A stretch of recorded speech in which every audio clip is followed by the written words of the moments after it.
Hi friends, ఎలా ఉన్నారు? మనం రోజూ వింటూ ఉంటాం ఎలా ఉన్నావు అని. కానీ నిజంగా ఎవరైనా ఆగి లోతుగా మన కళ్ళల్లో చూసి అడిగారా నువ్వు నిజంగా బాగున్నావా అని? ఈ రెండు ప్రశ్నల మధ్య ఉన్న తేడానే చాలా జీవితాలను మౌనంగా తీసుకుపోతుంది. బయటికి చూస్తే నవ్వులు, మాటల్లో ఉత్సాహం, సోషల్ మీడియాలో సంతోషంతో నిండిన ఫోటోలు కనిపిస్తాయి.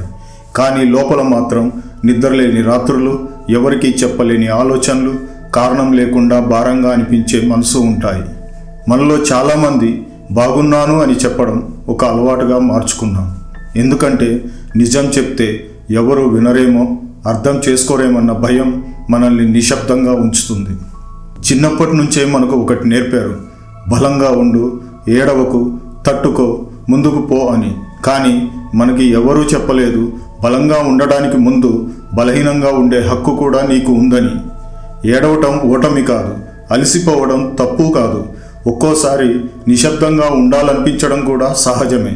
కానీ ఆ సహజంలో నిన్ను నువ్వు కోల్పోతుంటే అది చాలా ప్రమాదకరం.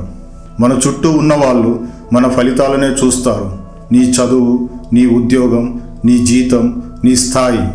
కానీ నీ మనసు ఎంత అలసిపోయిందో, నీ గుండె లోపల ఎంత బరువు ఉందో వాళ్లకు కనిపించదు.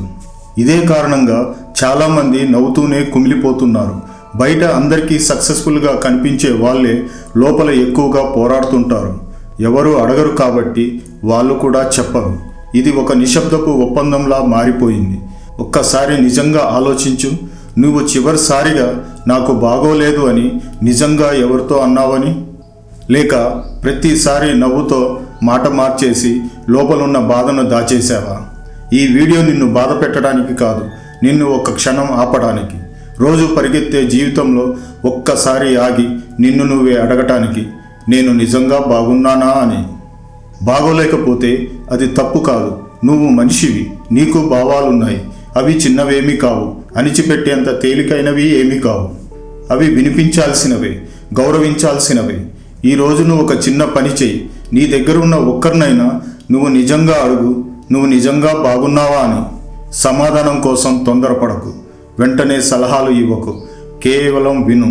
కొన్ని సందర్భాల్లో మనిషికి కావాల్సింది పరిష్కారం కాదు, అర్థం చేసుకునే ఒక మనసు మాత్రమే. ఈ ప్రశ్నను ఎవరు అడగపోతే ఈరోజు నేను అడుగుతున్నాను, నువ్వు నిజంగా బాగున్నావా?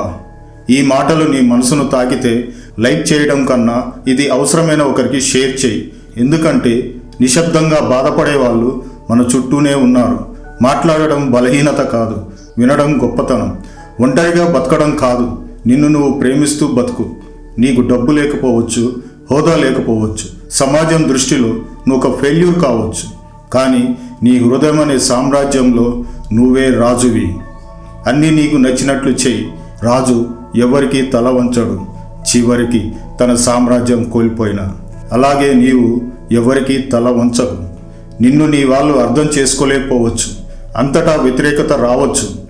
భయపడకు, నీ అంతరంగం ఏం చెప్తుందో అదే విను.